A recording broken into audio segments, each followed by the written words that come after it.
le deuxième message de notre série sur Esther. On est en ce moment en train de regarder à la vie d'Esther et les principes qui se dégagent de sa vie. Et je ne sais pas si vous avez eu l'occasion, la semaine passée, Dayanara nous a encouragé, nous a défié à lire Esther d'une traite, de lire Esther en entier. Je ne sais pas si vous avez eu l'occasion de le faire, mais si vous ne l'avez pas fait, faites-le. Dans les prochaines semaines, encore les 2 prochaines semaines, on sera encore dans le livre d'Esther. Faites-le, lisez à plusieurs reprises Esther. Tellement de richesse dans ce livre. Plus je me penche sur ce livre et plus je réalise le Seigneur a quelque chose à nous enseigner à nous aujourd'hui, encore en 2023. Des millénaires après ce qui s'est passé avec Esther et Mardochée, le Seigneur veut nous parler à chacun d'entre nous également. J'aimerais vous te poser une question en commençant ce message. Est-ce qu'il t'est déjà arrivé de te retrouver au mauvais endroit, au mauvais moment ? Est-ce qu'il t'est arrivé de te retrouver à un endroit où tu te dis « mince, j'aurais vraiment pas dû me précipiter pour arriver » ou j'aurais préféré prendre une autre route pour pas tomber dans ce moment, à cet endroit-là. Tu sais, ce genre de moment où tu aurais tout fait pour éviter. Par exemple, tu passes ton examen de conduite le jour où l'examinateur a déjà fait une série d'examens, c'est le dernier, t'es le dernier, et puis en fait, tous ceux qui sont passés avant toi étaient en échec. Mauvais moment. Ou alors, tu t'occupes du chien de la voisine, puis tu réalises que en fait, c'est le seul jour où ce chien est malade. Voilà, tu as décidé d'être la babysitter pour une seule fois, et c'est ce jour-là que le chien est malade. Ou alors, tu décides de déménager, tu déménages et tu prends une décision de déménager en juillet, et tu dis, comme ça, en juillet, il n'y aura pas de problème, mes meubles vont être bien, etc. Et tu déménages le jour où il pleut en juillet. Mauvais moment, mauvais endroit.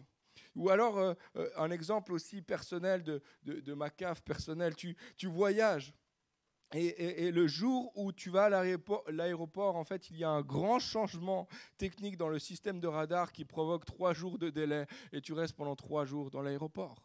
Mauvais moment, mauvais jour. Ça sent un petit peu le vécu parce que c'est du vécu. Et c'est ce qui s'est passé il y a quelques semaines, quelques mois maintenant, on était aux Açores en famille, et puis on a passé un super temps là-bas, et heureusement, c'est au retour seulement, mais au retour, on va à l'aéroport, et puis on voulait prendre l'avion 4 heures de retard, 5 heures de retard, 6 heures de retard. Qu'est-ce qui se passe? Pour réaliser qu'en fait, ils étaient en train de faire un changement majeur au niveau du radar à Lisbonne, et on est resté 3 jours cloués entre ciel et terre, surtout à l'aéroport, on n'était pas trop dans le ciel, mais on était cloués là, et on ne pouvait pas bouger. Mauvais endroit, mauvais moment. Et je crois que ça nous est tous arrivé à un moment ou à un autre dans notre parcours avec Dieu, de se sentir également au mauvais endroit, au mauvais moment. Ça, on a tous cette aspiration, ce désir d'avoir un rôle à jouer.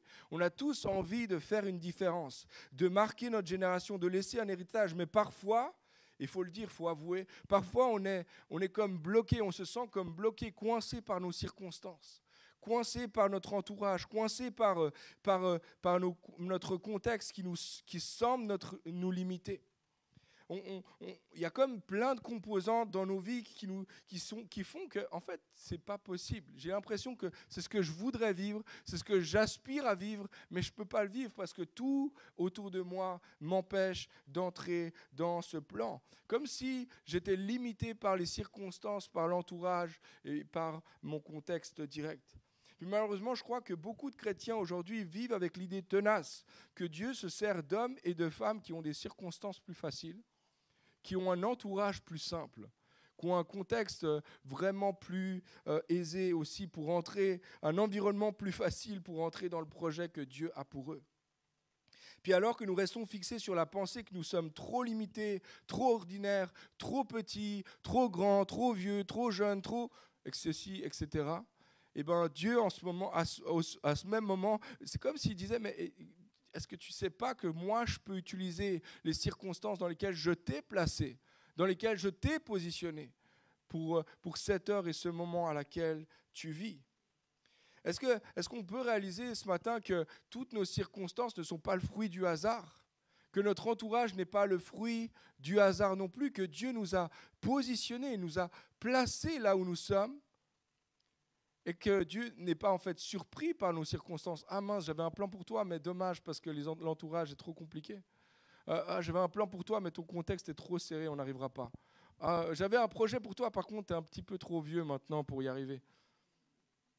Est-ce qu'on peut se rendre compte ce matin qu'il n'y a pas de hasard dans la grande histoire de Dieu? Qu'on a été placé, positionné pour un temps comme celui-ci? Quand on regarde à la vie d'Esther, je crois qu'elle a connu ce sentiment-là. Elle avait le sentiment d'être coincée, limitée, j'en suis sûr. Pendant un temps, en tout cas, elle semblait être complètement bloquée par son contexte. Comme si tout autour d'elle était elle était au mauvais moment, au mauvais endroit. Pour ceux qui n'étaient pas là la semaine passée ou qui ne sont peut-être pas familiers avec l'histoire d'Esther, Esther est devenue reine de Perse après avoir gagné une sorte de concours de beauté. Et puis, la semaine dernière, Dayanara nous disait que la culture dans laquelle Esther était devenue reine, c'était une culture qui était extrêmement hostile à propos des Juifs, dont elle faisait partie. Elle était membre du peuple juif. Le peuple juif avait été déporté de Babylone et maintenant ils étaient dispersés dans tout l'empire perse. Et en fait, à ce moment-là, ils étaient une minorité qui était méprisée là où ils se trouvaient. Ils étaient dans un contexte qui n'était absolument pas favorable pour être du peuple de Dieu. Ils étaient dans ce contexte-là, mais encore plus que ça, Esther était une femme. Esther était une femme dans une culture où justement la femme était également méprisée. Elle n'avait quasiment aucun droit. Et bien qu'elle soit devenue reine, elle est restée enfermée dans une sorte de tour d'ivoire à la disposition du roi, qui avait lui-même un harem. Et ça, c'est ce qu'on a entendu la semaine passée, c'est qu'elle était finalement dans un contexte d'enfermement. Alors, elle était dans une situation enviable, entre guillemets. Mais au même moment qu'elle était dans cette situation enviable, au même moment, le roi décide par l'entremise d'un conseiller que les Juifs, le temps d'une seule journée, pouvaient être maltraités, pillés et même tués. Et alors elle se trouve dans cette position-là, totalement coincée par son contexte, comme si, qu'est-ce que je pourrais faire dans cette situation-là, Seigneur, je suis complètement bloqué. Et elle se trouve comme au mauvais endroit, au mauvais moment. Elle devait avoir ce sentiment d'être complètement impuissante. Puis à un moment précis, il y a comme ses yeux qui s'ouvrent.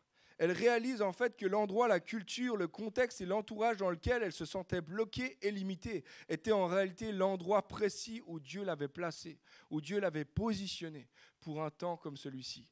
Et j'aimerais vous lire ce moment, ça se trouve au moment où Mardoché lui parle au travers, il est derrière un mur, il ne peut pas lui parler directement, mais il lui parle au travers d'un eunuque. Et il lui dit ceci, Esther 4, verset 13. Il lui dit, ne t'imagine pas que ta position au palais te permettra d'être sauvé, au contraire de tous les Juifs. En effet, si tu gardes le silence maintenant, le secours et la délivrance surgiront d'autre part pour les Juifs, tandis que ta famille et toi, vous mourrez. Qui sait? Peut-être est-ce pour une circonstance telle que celle-ci que tu es parvenu à la royauté. Tu as été positionné. Il y a une position. Et ce n'est pas une position de sécurité où Dieu t'a placé. Et c'est là qu'elle comprend. Dieu ne m'a pas placé là pour ma sécurité à moi. Dieu ne m'a pas placé là pour ma bénédiction à moi seulement. Il m'a placé là pour une position, c'est une position d'influence. C'est une position de bénédiction pour d'autres. Je suis là, je suis placé où je suis placé pour un projet qui dépasse largement ma propre vie. C'est une histoire beaucoup plus grande que ma propre histoire. Ça dépasse ma vie. Puis moi, je crois qu'au travers de la vie d'Esther, Dieu veut nous dire à chacun d'entre nous, tu n'es pas là par hasard. Puis moi, c'est mon message ce matin, c'est le message qu'on redit de semaine en semaine durant toute cette série. Tu n'es pas là par hasard. Tu n'es pas dans cette génération par hasard. Tu n'es pas dans cette ville par hasard. Tu n'es pas dans le quartier dans lequel tu habites par hasard. Tu n'es pas dans cet immeuble par hasard. Tu ne travailles pas dans ce job-là par hasard.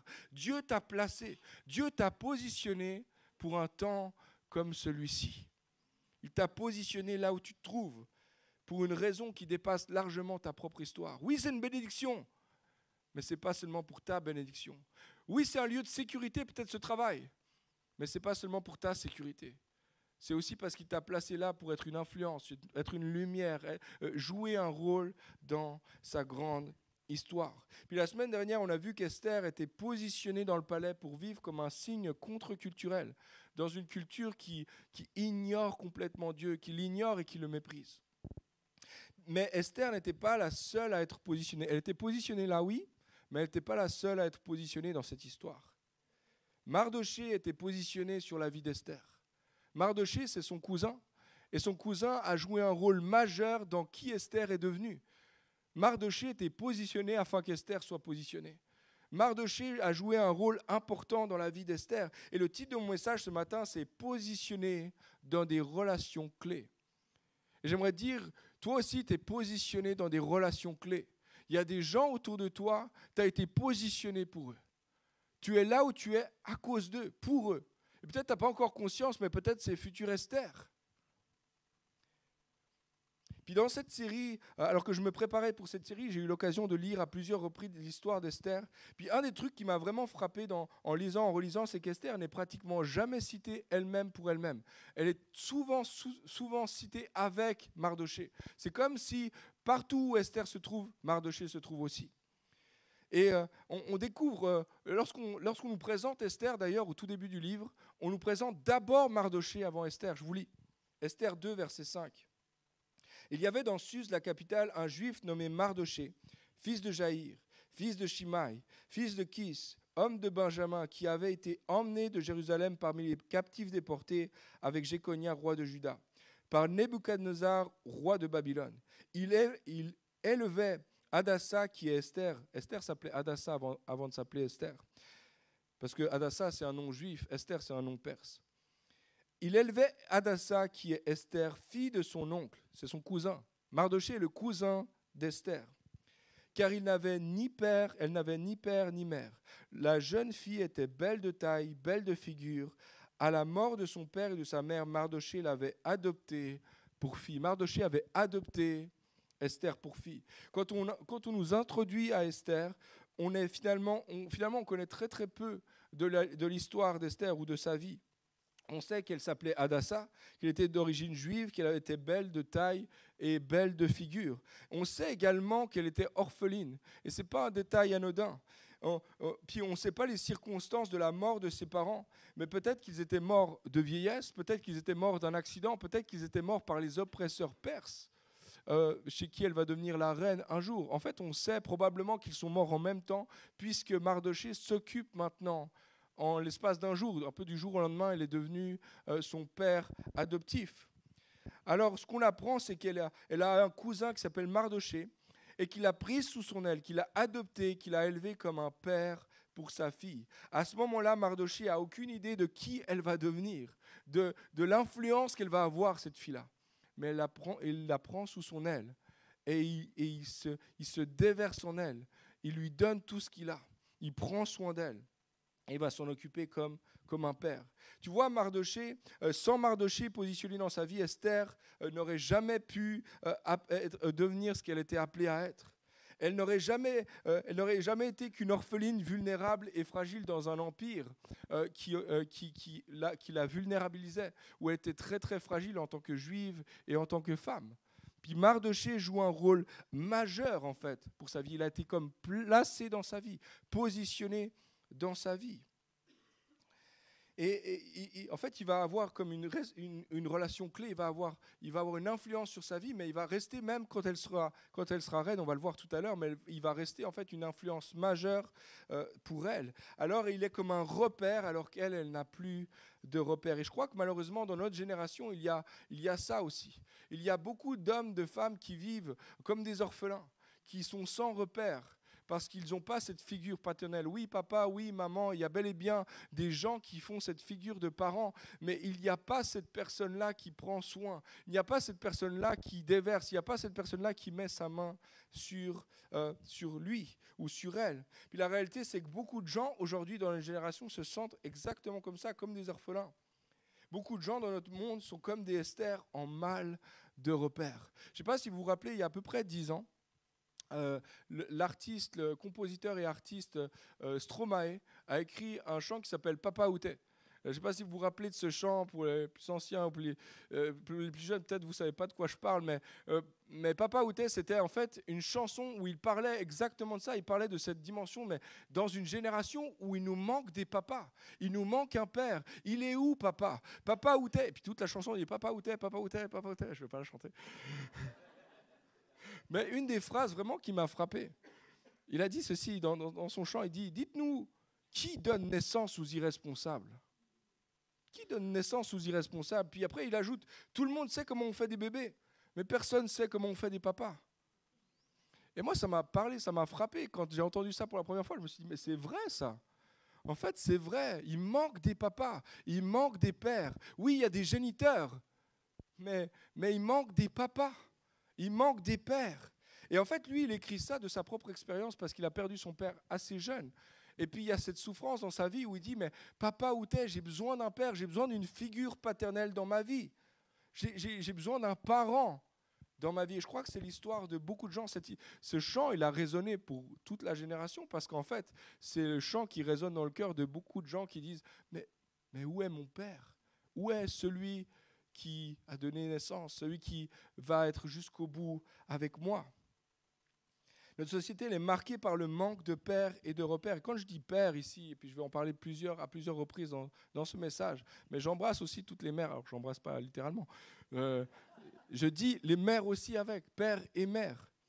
Et je crois que notre société manque de pères, manque de repères. Et il y a probablement plusieurs raisons à ça qui ont produit ce phénomène et qui touchent finalement toute notre génération. Mais je crois que dans sa volonté de s'affranchir de toute forme d'autorité, l'homme a finalement petit à petit perdu ceux et celles qui jouaient justement un rôle de repère dans sa vie.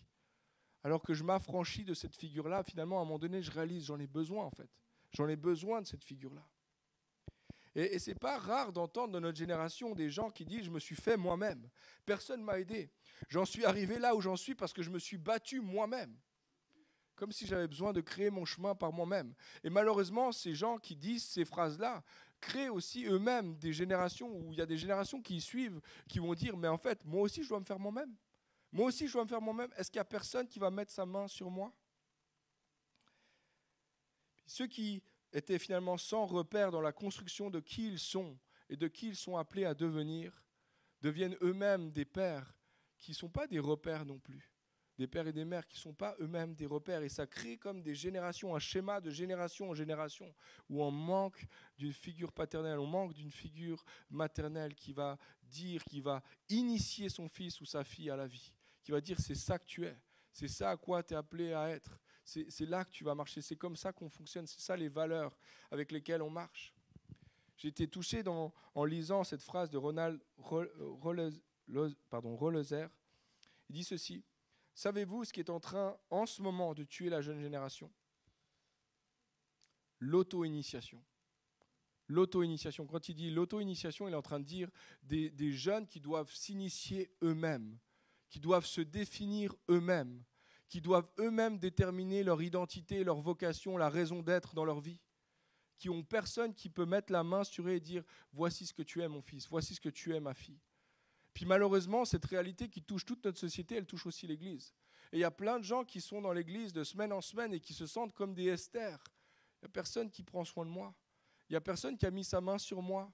Il n'y a personne qui affirme qui je suis en Dieu. Alors oui, j'entends des messages, j'entends des choses, mais il n'y a personne qui a cette figure paternelle ou maternelle sur ma vie.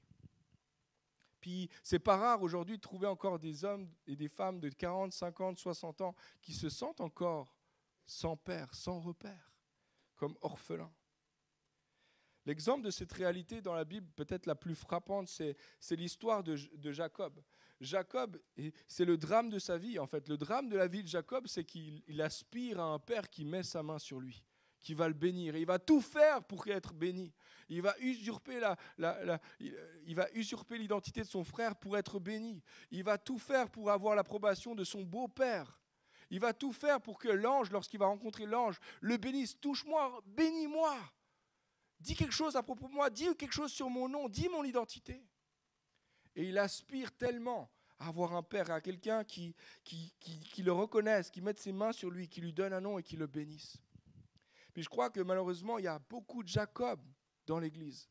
Il y a beaucoup d'hommes, de femmes qui vivent comme ça, qui vivent comme avec ce besoin. Dis quelque chose à propos de moi. Dis qui je suis, dis ce que je suis censé faire, dis ce que je suis censé être.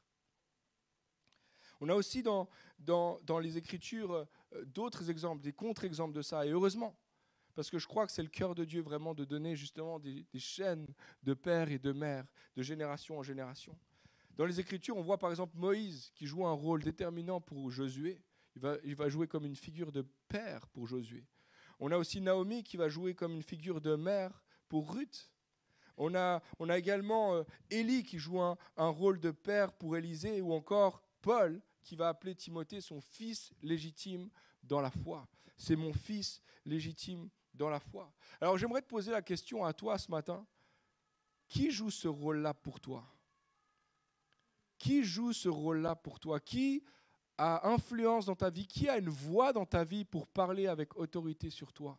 Pour dire voici qui tu es? Pour déterminer ou t'aider en fait à te déterminer dans cette vie? Qui joue ce rôle dans ta vie à toi? Qui dans ton entourage te challenge, te pousse à grandir dans ta foi, dans ton identité, dans ta vocation, dans ton appel? Qui joue ce rôle-là? Mardochée était cette personne clé pour Esther. Il était positionné dans la vie d'Esther. Elle ne serait jamais devenue ce qu'elle était appelée à être sans Mardochée qui parle dans sa vie. Et j'aimerais dire ceci, devenir père ou jouer ce rôle de père, ça coûte quelque chose. Ça coûte quelque chose. En fait, être père coûte toujours quelque chose. Quand on lit la suite du récit, alors qu'Esther est en train de passer les différentes étapes, d'accéder à la position de reine, on entrevoit toujours Mardochée qui est dans les coulisses. Il est toujours là. Il n'est jamais dans la pièce, mais il est toujours là. On peut lire par exemple dans Esther 2, versets 10 et 11.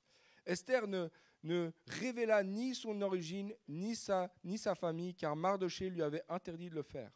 Chaque jour, Mardochée se promenait devant la cour du harem pour s'assurer du bien-être d'Esther et de la façon dont on la traitait. Mardochée était intéressé par comment elle se sentait, puis comment est-ce qu'on la traite à l'intérieur. Puis même s'il n'avait pas accès, elle savait qu'il était là. Il était là pour elle. On lit plus loin, verset 16. Esther fut conduite auprès du roi Assuérus dans la maison royale, le 10e mois qui est le mois de Tébet. La 7e année de son règne. Le roi aima Esther plus que toutes les autres femmes, et elle obtint grâce et faveur devant lui plus que toutes les autres jeunes filles. Il mit la couronne royale sur sa tête et la fit reine à la place de Vashti. Le roi donna un grand festin à tous les princes et les serviteurs, un festin en l'honneur d'Esther. Il accorda du repos aux provinces et fit des présents avec une libéralité royale. C'est la fête. Esther est devenue reine. Et voici ce qui se passe en coulisses. Verset 19.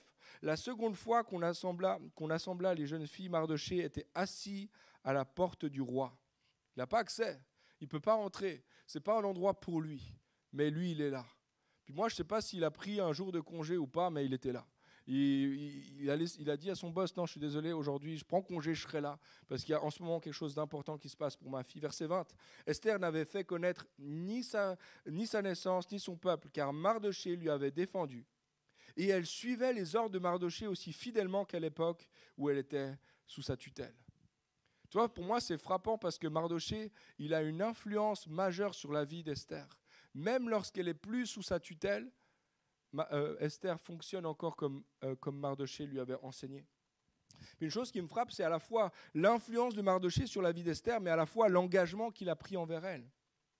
Puis moi, je crois que c'est lié l'un à l'autre. Il n'y a absolument rien qui pouvait retenir Mardochée d'être présent pour cette journée-là où Esther allait être présentée devant le roi. Il fallait qu'il soit devant la cour du harem. Il n'était pas dedans, mais il était autour. Il fallait qu'il soit devant le palais du roi, même s'il ne pouvait pas entrer, même s'il n'était que sur le paillasson, même s'il ne pouvait pas faire partie de la fête. Il serait là, parce qu'un père se tient comme ça pour son enfant. Il se tient comme ça pour son enfant. Mardochée n'était pas dans la pièce, mais il était là, sur le seuil de la porte du roi. Quand Esther a été couronnée et que le roi a donné un grand banquet, Mardochée n'était pas autour de la table, mais il était à l'extérieur. Et elle savait. Elle savait que lui était là. Puis sa seule motivation, c'est, est-ce qu'elle va bien? Est-ce qu'on la traite bien à l'intérieur? J'entends des cris, j'entends des chants, j'entends que ça a l'air de bien se passer, mais est-ce qu'elle va bien? Tu vois, ça, c'est le cœur d'un père. Ça, c'est le cœur d'une mère spirituelle qui s'intéresse. Oui, il a une influence, oui, il joue un rôle majeur dans la vie d'Esther, mais il s'intéresse premièrement à comment elle se sent, comment elle est traitée, comment est-ce qu'on la traite à l'intérieur. Il cherche à s'assurer qu'ils vont bien. Ils veulent voir ces enfants s'épanouir, devenir ce qu'ils sont appelés à être. Ils les portent même quand ils ne sont pas dans la pièce, parce qu'ils ont ce cœur-là pour ceux et celles qui sont leurs fils et leurs filles. Je ne sais pas si tu te rappelles du moment où tu as appris à faire du vélo. Je ne sais pas si ton père ou ta mère t'a appris à faire du vélo. Moi, mon papa a eu de la patience. Vraiment, maintenant, j'ai des enfants et je réalise, il a eu beaucoup de patience. Mais je me rappelle que mon père a été 10 000 fois derrière moi alors que j'étais sur le petit vélo, il n'y avait plus les petits trous, etc. Il était derrière moi, il tenait la selle, etc. Tu vas y arriver, tu vas y arriver. Il courait derrière, cassé le dos, cassé en deux après une journée de travail, etc. Et puis il l'a fait encore et encore. Tu vas y arriver, tu vas y arriver, tu vas y arriver. Jusqu'au moment où il a continué à dire tu vas y arriver, tu vas y arriver. Et il a lâché. Tu vas y arriver, tu vas y arriver, tu y arrives. Tu es en train d'y arriver. Et c'est exactement comme ça qu'a dû se sentir Esther. Esther, à un moment donné, la selle est lâchée. À un moment donné, elle est maintenant plus tenue par Mardoché, mais Mardoché est toujours là, toujours derrière. Tu vas y arriver, tu vas y arriver, tu vas y arriver. Parce que ça, c'est le cœur d'un père. Ça, c'est le cœur d'une mère qui s'intéresse à son fils et à sa fille. Esther savait que Mardoché était pleinement engagé envers elle. Puis, peu importe ce qui allait se passer, il serait toujours là. Qu'elle soit sous sa tutelle ou non, il sera toujours là pour elle. Et je crois que c'est ça le cœur d'un père, c'est ça le cœur d'une mère. Mardoché avait une voix d'influence majeure dans la vie d'Esther parce qu'elle, elle savait qu'elle pouvait compter à tout moment sur lui. Puis c'est ça en fait. Tu vas avoir une influence sur les gens qui sont autour de toi, alors joue ce rôle-là. Soit cette personne-là qui s'inquiète, soit cette personne-là qui porte l'autre, qui prie pour l'autre, qui soutient l'autre, qui tient la selle, qui encourage jusqu'à ce que je lâche la selle. Ça, c'est le cœur d'un parent spirituel. Paul écrit quelque chose un peu similaire lorsqu'il écrit sa première lettre aux Corinthiens. Il va leur dire quelque chose de très touchant au chapitre 4. Il va leur dire, même si vous aviez 10 000 maîtres, et il parle d'enseignants, si vous aviez 10 000 maîtres, vous n'avez cependant pas plusieurs pères, puisque c'est moi qui vous ai donné la vie en Jésus-Christ par l'Évangile. Je vous en supplie donc, soyez mes imitateurs. Tu vois, il y a une différence entre le maître et le père. Il y a une différence entre l'expert et le père. L'expert, il dit comment tu dois vivre. Le père, il te montre comment tu dois vivre. Il te le dit et il te montre. Et il se tient là pour toi. Et c'est ça que Paul a fait. Et c'est ça que Mardoché a joué comme rôle aussi pour Esther. Il n'était pas un expert de la vie. Mais il était là pour la soutenir et lui montrer comment vivre, comment se tenir pour Dieu dans sa génération. Maintenant, le but d'un parent spirituel n'est jamais de rendre son protégé dépendant de lui. En fait, c'est tout le contraire. L'objectif d'un père, c'est de rendre son fils, sa fille, capable de s'en sortir seul, capable d'être assez mature pour ne pas dépendre de lui. Et alors, d'étape en étape, il le conduit vers la maturité spirituelle, mais ensuite, il l'accompagne peut-être même vers la parentalité spirituelle. Et je crois qu'il y a des étapes comme ça. Je crois qu'il y a des étapes comme ça aussi dans la vie chrétienne. Je crois que le Seigneur a des étapes aussi importantes et assez marquées comme ça aussi pour nous. De l'enfance spirituelle vers la maturité spirituelle. Puis de la maturité spirituelle vers la parentalité spirituelle. Puis j'aimerais dire ceci, tu n'es pas appelé à rester un enfant spirituel toute ta vie. Tu n'es pas appelé non plus à être juste un adulte spirituel ou être mature spirituellement, mais un jour ou l'autre, tu es appelé à devenir un parent spirituel, à t'occuper d'autres personnes qui sont eux-mêmes en train de grandir dans la foi. L'apôtre Jean va distinguer d'ailleurs ces trois étapes lorsqu'il écrit dans 1 Jean 2. Il va dire au verset 12, « Je vous écris, petits enfants, parce que vos péchés vous sont pardonnés à cause de son nom. Je vous écris, Père, parce que vous connaissez celui qui est dès le commencement. » Merci. Je vous écris, jeunes gens, parce que vous avez vaincu le mauvais. Je vous écris, petits enfants, parce que vous connaissez le Père. Je vous ai écrit, Père, parce que vous connaissez celui qui est dès le commencement. Je vous ai écrit, jeunes gens, parce que vous êtes forts et que la parole de Dieu demeure en vous et que vous avez vaincu le mauvais. Je ne sais pas si tu as remarqué, mais il parle des enfants, des petits-enfants. Il parle des jeunes gens, des adultes. Il parle de ceux qui ont maturé. Et il parle aussi des pères. Comme trois étapes. Et laissez-moi vous dire, il n'est pas en train d'écrire littéralement à des petits-enfants de Corinthe, de cette église. Il écrit en fait à des différentes étapes de la vie spirituelle. Et il dit, ce n'est pas un problème que tu sois un enfant spirituel. Puis c'est bien que tu sois devenu un parent, un adulte spirituel, mais encore mieux que tu sois devenu un père spirituel. Et moi, j'aimerais dire ceci, toi aussi, tu es appelé à grandir dans la foi. Toi aussi, tu es appelé à passer de l'étape d'enfant spirituel à adulte spirituel, puis ensuite à l'étape de parent spirituel. Pour moi, je trouve que c'est extrêmement important de comprendre ces différentes étapes-là de la vie chrétienne, parce que sinon, tu pourrais rester là où tu es et ne jamais réaliser l'appel que tu as sur ta vie. Ne jamais réaliser que tu es appelé à la parentalité spirituelle.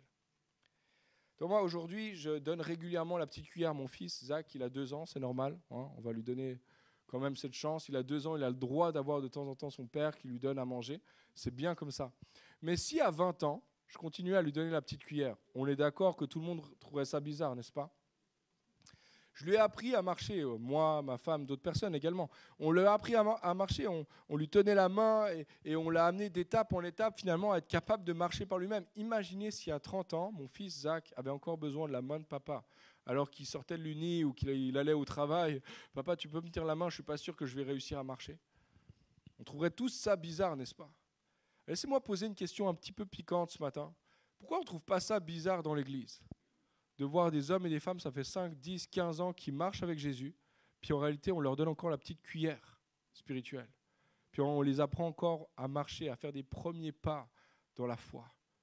Ça fait 10, 15, 20 ans, puis ils marchent encore comme un bébé spirituel. Et ce n'est pas une parole d'accusation, mais tu es appelé à maturer dans ta foi. Tu es appelé à devenir un adulte spirituel. Non seulement ça, mais tu es appelé à devenir un jour un parent spirituel, un père et une mère pour d'autres. Et il y a toute la prochaine génération qui t'attend. Hein, il y a des jeunes qui se lèvent petit à petit, il y a des ados, il y a des enfants, on les voit, ils courent dans les rangs, etc. Ils vont à leurs activités, mais tout cela, en fait, c'est à toi de les accompagner comme parents spirituels. Puis non seulement les enfants qui sont dans l'église, mais tous ceux et celles qui vont s'ajouter d'année en année à l'église et qui vont devenir eux-mêmes disciples de Jésus et qui ont besoin d'être formés, d'être nourris au tout début dans leur marche avec Jésus. C'est à toi et à moi de jouer ce rôle-là. Et ça n'arrivera que si toi et moi on mature, que si toi et moi on croit dans la foi, on augmente dans la foi et on devient un jour père et mère spirituels. Alors voici mon dernier point ce matin, on a besoin de pères spirituels, on a besoin de mères spirituelles. On est en recherche, on recherche des pères et des mères spirituelles. En fait, je crois qu'aujourd'hui, le plus grand besoin dans l'Église, c'est des pères et des mères spirituels. C'est ce dont nous avons le plus besoin, c'est de lever des pères, des mères qui vont prendre soin, qui vont montrer comment vivre et qui vont pas s'arrêter à dire comment vivre, mais montrer comment vivre à ceux et celles qui se joignent à Jésus-Christ. On a besoin d'hommes et de femmes qui payent un certain prix, qui sont prêts comme Mardochée des fois à faire les sacrifices pour se tenir à côté d'Esther, pour continuer d'avoir une influence dans la vie des fils et des filles spirituels que le Seigneur nous donnera. Rich Villodas a dit ceci, et puis ça m'a touché, ça m'a frappé. Il a dit « L'une des plus grandes faiblesses de l'Église aujourd'hui, c'est l'accent que nous avons mis sur la formation des personnes qui vont sur l'estrade, au détriment de l'éducation des mères et des pères dans la foi pour nourrir et élever les autres. » On n'a pas besoin de plus de prédicateurs et d'enseignants. Hein, l'apôtre Paul dit « Vous avez 10 000 enseignants, génial. » C'est qui votre père? Vous avez besoin de pères. Et les amis, on a besoin de développer ce cœur-là, cette culture-là, de transmettre à la prochaine génération de disciples tout ce que le Seigneur nous a transmis, tout ce que nous avons reçu de ceux et celles qui nous ont précédés. On a besoin de lever des pères et des mères dans la foi, des Mardochées qui vont prendre soin d'Esther. On n'a pas besoin de plus de prédicateurs ou d'enseignants. Gloire à Dieu pour les prédicateurs et les enseignants. Merci Seigneur pour ça. Mais on a besoin surtout d'hommes et de femmes qui comprennent leur position dans les relations que Dieu les a mis. Il y a une position dans les relations clés dans lesquelles tu te trouves. Puis tu es appelé à devenir toi-même ce parent, à jouer un rôle en fait dans l'histoire de Dieu au travers de ces relations. Tu vois, on apprend que les Juifs sont, à un moment donné, on apprend que les Juifs sont en danger. Et Mardochée, lui, il ne se laisse pas impressionner par les murailles qui le séparent d'Esther. Maintenant, elle a grandi, maintenant elle est comme une adulte, si on veut. Elle est capable de s'en sortir seule. Lui, il pourrait dire « Oh, j'ai fini mon travail, c'est fini, etc. » Mais lui, il prend conscience qu'en fait, il a un rôle à jouer, qu'il a une position à jouer dans le fait qu'Esther prenne sa position. Elle a maturé, mais maintenant, il faut qu'elle devienne une mère. Elle a maturé, mais maintenant, il faut qu'elle prenne sa responsabilité, elle aussi, pour prendre sa position. Et donc, il va vers le palais et il lui dit « Toi, tu as une position aussi à jouer. Ne t'imagine pas que la position dans laquelle tu te trouves est une position de salut pour toi-même. » Il lui dit ceci, et je relis ce qu'on a lu tout à l'heure au tout début du message, verset 13, chapitre 4, verset 13. « Ne t'imagine pas que ta position au palais te permettra d'être sauvé au contraire de tous les Juifs. En effet, si tu gardes le silence maintenant, le secours et la délivrance surgiront d'autre part pour les Juifs, tandis que ta famille et toi, vous mourrez. Qui sait? Peut-être est-ce pour une circonstance, pour un temps comme celui-ci, que tu es parvenu à la royauté. Lui, il sait qu'il a une position à jouer dans la vie d'Esther. Et il veut lui faire prendre conscience, toi aussi, tu as une position à jouer. Toi, tu es aussi positionné par Dieu là où Dieu t'a placé. Lui, il sait que Dieu va tenir ses promesses. Il dit, dans tous les cas, Dieu va prendre soin de son peuple. Mais est-ce que tu ne pourrais pas jouer, toi, un rôle là-dedans? Est-ce que tu ne crois pas que, par hasard, tu aurais un rôle à jouer, toi aussi, dans la grande histoire de Dieu? Puis il veut l'amener, finalement, à une autre étape de sa maturité spirituelle. Laissez-moi vous dire que Dieu n'a pas besoin de toi et moi dans son histoire. Toi et moi, il n'a pas besoin de nous en fait pour faire son travail ici à Genève et dans cette génération. Il peut amener le réveil sans toi, sans moi. Il peut conduire des disciples, établir une église sans toi et moi, multiplier son œuvre partout dans cette ville sans toi et moi. Mais Dieu a choisi de le faire avec toi et moi. Moi, justement, je vous parlais de Zach tout à l'heure. Des fois, il m'aide à vider le lave-vaisselle, mon fils. Et en vrai, il ne m'aide pas vraiment. Ça me dérange plus qu'autre chose. Il risque de péter des assiettes, en fait. Alors, s'il te plaît, laisse ça tranquille. C'est beaucoup plus lent quand il fait avec moi le lave-vaisselle et tout. Enfin, finalement, ce n'est pas une aide du tout. Mais en fait, moi, je le laisse faire. Pourquoi? Parce que je veux être avec lui. Et lorsque tu comprends, en fait, que ta position, ce n'est pas une position parce que Dieu a tellement besoin de toi, mais c'est juste que Dieu veut faire avec toi. Dieu veut te positionner, puis il veut faire avec toi. Puis tu as un rôle important à jouer, même si en fait, s'il le faisait lui-même, ce serait mieux. Mais il aime le faire avec toi. Il aime le faire avec moi. Toi, tu as un rôle clé à jouer dans la vie de certaines personnes qui sont autour de toi. Peut-être que c'est un membre de ta famille, peut-être que c'est un voisin, peut-être que c'est un collègue ou un coéquipier de sport, peut-être que c'est quelqu'un dans l'église, peut-être que c'est quelqu'un sur qui Dieu t'a placé, comme t'a positionné, pour être une relation clé pour cette personne-là. Tu ne sais pas encore, peut-être que tu ne vois pas encore qu'elle sera reine, tu ne vois pas encore qu'il sera roi, tu ne vois pas encore toute l'influence qu'un jour il aura. Mais Dieu t'a positionné pour le faire maturer, pour le faire grandir dans ses voies. Et ce matin, c'est un appel à devenir des pères et des mères. Toi et moi, on a cet appel-là. Toi et moi, on a cet appel-là. Ce n'est pas quelque chose qui appartient seulement à Mardoché, c'est aussi pour nous aujourd'hui. Je crois que si nous prenons conscience de tous les Esther qui se trouvent autour de nous, si nous prenions cette ferme décision de dire, moi je vais payer le prix, je vais m'engager dans la croissance spirituelle de ceux qui sont autour de moi, je crois que nous serions surpris de voir ce que Dieu est capable de faire au travers de la vie de ceux en qui nous investissons. C'est peut-être pas toi qui vas te trouver au palais à discuter avec le roi, etc., à prendre des risques, mais toi tu auras joué ton rôle dans la vie d'Esther autour de toi. Alors vraiment, j'aimerais t'inviter à réfléchir cette semaine. Qui sont les relations que Dieu a placées autour de moi? Où est-ce que je me trouve? Où est-ce que j'ai été positionné? Et comment est-ce que je peux finalement jouer un rôle? Peut-être de grand frère, de grande sœur, peut-être le mot père, il est un peu bizarre, mais de grand frère, grande sœur, peut-être de coach. Comment est-ce que je peux devenir une de ces personnes qui encouragent, une de ces personnes qui soutient, qui porte l'autre, jusqu'à ce qu'elle entre dans la maturité et même la parentalité à son tour. Vous savez, on entend souvent l'Église, dans les temps de prière, etc., prier, envoie le réveil, Seigneur, on est prêt pour le réveil, réveille-nous. Moi, je le prie, et on le prie avec sincérité. Je crois que c'est une bonne prière à prier. Mais je crois que des fois, on ne se rend pas compte de l'impact de nos prières.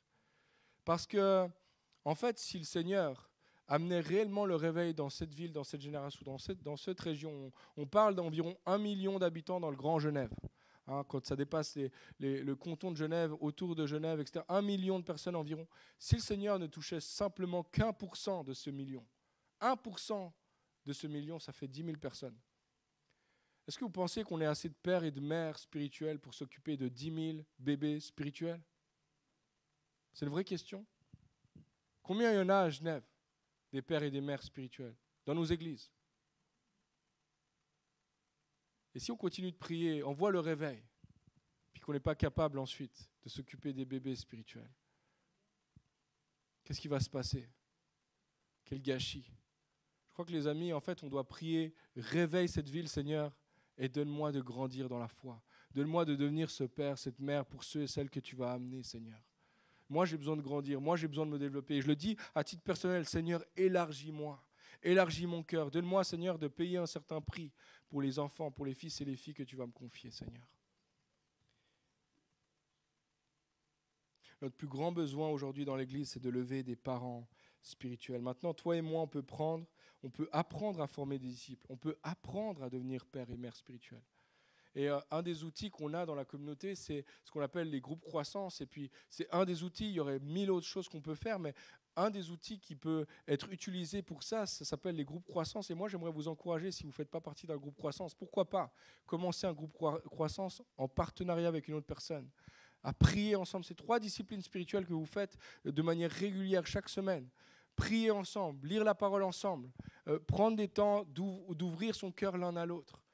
Et je crois que c'est comme ça que le Seigneur nous élargit et nous rend capables aussi de faire des disciples autour de nous. J'aimerais dire ceci, tu n'as pas besoin d'avoir fait 10 ans de théologie pour devenir père spirituel. Tu n'as pas besoin d'être capable d'expliquer toute la doctrine de la foi pour être mère et spirituel. La seule chose dont tu as besoin, c'est d'un cœur qui est prêt à dire « moi je suis prêt à être père, je suis prêt à être mère ». La seule chose dont tu as besoin, c'est de transmettre ce que tu as reçu. C'est ce que l'apôtre Paul va dire à son fils légitime. Dans la foi, il va dire à Timothée, tout ce que tu as reçu de moi, transmets-le à un autre homme qui sera fidèle de le transmettre à un autre homme, qui sera fidèle de le transmettre à un autre homme, de génération en génération. Paul l'a fait avec Timothée. Timothée l'a fait avec, je ne sais pas le nom du gars d'après. Et ce gars-là l'a fait avec quelqu'un d'autre, jusqu'à nous aujourd'hui. Puis maintenant, on arrive au bout de la chaîne, on est là, et c'est à nous de devenir père et mère pour d'autres. Ça, c'est ton appel, c'est mon appel. Et ce matin, j'aimerais pas... je crois qu'on peut prendre une décision de manière émotionnelle là, maintenant et tout ça, mais je crois qu'on peut aussi prendre le temps de réfléchir au long de la semaine et dire, Seigneur, qui sont les gens que tu as placés autour de moi? Qui sont, en fait, où est-ce que tu m'as placé? Dans quel contexte tu m'as placé afin que je témoigne, afin que je sois une lumière, afin que je brille, afin que je soutienne, que je porte ceux et celles que tu as mis autour de moi? Puis de juste regarder, de regarder vraiment en travers de tous tes contacts, de toute ta vie. Dire, ok, tu m'as placé dans ce travail-là.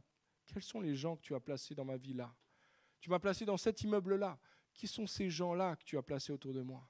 Tu m'as placé dans cette église-là. Qui sont les gens qui sont là autour de moi en qui je peux m'investir et développer? Dieu t'a positionné pour être une relation clé pour certaines personnes autour de toi. Dieu t'a placé avec intention sur le chemin d'une Esther ou d'un Esther. Je ne sais pas si on dit un Esther. Une Esther pour l'aider à devenir ce que Dieu l'a appelé à devenir. Laissez-moi prier pour nous ce matin. Seigneur Jésus,